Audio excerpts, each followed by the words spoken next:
adventure they'll never forget. You ready, newbie? Time for character sheets, baby! To fully get into the mindset of Tiny Tina's Wonderlands, you're going to have to understand that this is the kind of game where you'll be using a magical assault rifle to shoot the numbers out of a shark with legs while Andy Samberg and Will Arnett goof about. There's one alone who can wield fate. One alone whose story is in their own hands. The Fate Maker. That's you. Heavy, right? At one point, the cast of Wonderlands, which also includes Ashley Aloy Birch as Tina and comedian Wanda Sykes, kill the ocean, explaining why the sharks are walking. I laughed out loud plenty, largely because it's a great cast that effortlessly pulls off a completely absurd premise, which is that this is a game of Dungeons and Dragons being played inside Borderlands. From the moment that Tina drops you into the glade of helpful tutorials, this is a game that knows it's a game being played inside a game that knows it's a game. One of the D&D characters even knows it's a D&D character. You'll occasionally leave the action to see it as a tabletop board Tina and her friends are playing around while discussing their real lives. When bosses appear, a figure piece is first slammed on the table to introduce them. It's just one big meta sandwich where the meta is the bread and the filling and also somehow the lettuce, meta lettuce.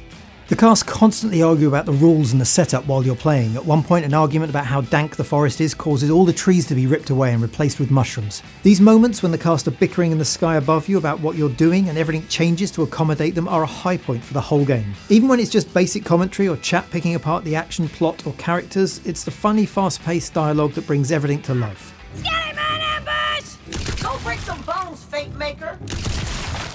C for effort. C-. Although there's an oddly sad note here where it turns out Tina is basically lonely and running the game to make some friends. A lot of the arguments stem from the fact that she is so desperate for people to enjoy the game that maybe they won't leave her alone again. It's a strangely sad, bleak note that sort of balances out a lot of the general buffoonery. I would have almost preferred a more linear game over the more open world experience here, simply because the structured comedic moments are just so good. Like the parent series Borderlands, this is a free roaming looter shooter, albeit with a twist. All the various areas are accessed through the overworld, a sort of playable version of the tabletop setup, complete with pushpins, bottle tops, soda cans and other garbage. There's a whole thing at one point where Tina has to pretend a discarded cheese puff is actually a magical barrier and not a forgotten snack. You wander this litter-strewn map as a big-headed version of your actual player character, finding and entering various regions to take on the main shooter gameplay. It means that, depending on how you tackle things and where you go, you can sometimes leave the cast behind, listening to nothing but loops of your own characters repeating dialogue, and at this point I've heard a couple of lines so many times. A little more structure might also have created a greater feeling of variety or surprise. The core loop of the game is 100% shooting things in the face until the numbers stop pouring out. That's not really a bad thing, but despite, or maybe because of activities like dungeons and bandit camps, don't expect any real variation.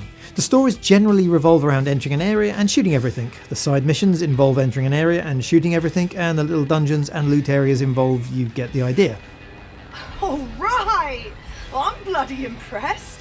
It's all great fun, the weapons and powers are always entertaining to unleash, more on that in a moment. But if you have any reservations about 20 to 40 hours of a one-note song with little change in texture, consider this your due warning. The shooting does feel good though, and half the fun comes from finding and trying out different guns, settling in with a favourite you think is irreplaceable, only to throw it away without a thought the second you find a new fave. I had a range of beloved gun children over the course of my playthrough. Things like a crossbow bolt that fired clusters of explosive bolts that only exploded when the clip was emptied, or some sort of vampire rifle thing that turned the damage it inflicted into health to heal me. Then there are the classes and the abilities. I played as a magic user, pulling flaming rocks out of the sky or flinging fireballs and magic missiles at the enemies.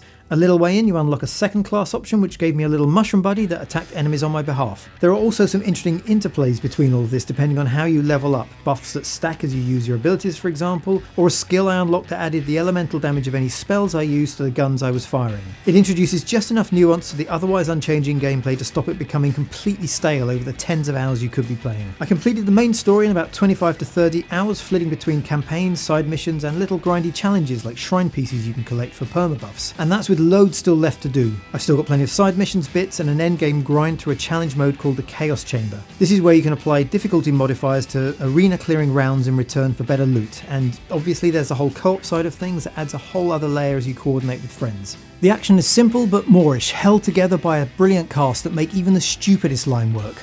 It does get a little childish sometimes. One mission has you looking for the essence of snot, which was a little too children's book for me, but for the most part the tone is just about right. And it's a surprisingly beautiful world overall. That Borderlands cel-shaded look has been refined here into something more subtle, combined with some lovely fantasy landscapes to create a surprisingly beautiful game at times. If you've been grinding yourself to the nub on Elden Ring, or you're just having a hard time dealing with all of this, then it's exactly the kind of light-hearted fun you need. We give it 4 out of 5 stars.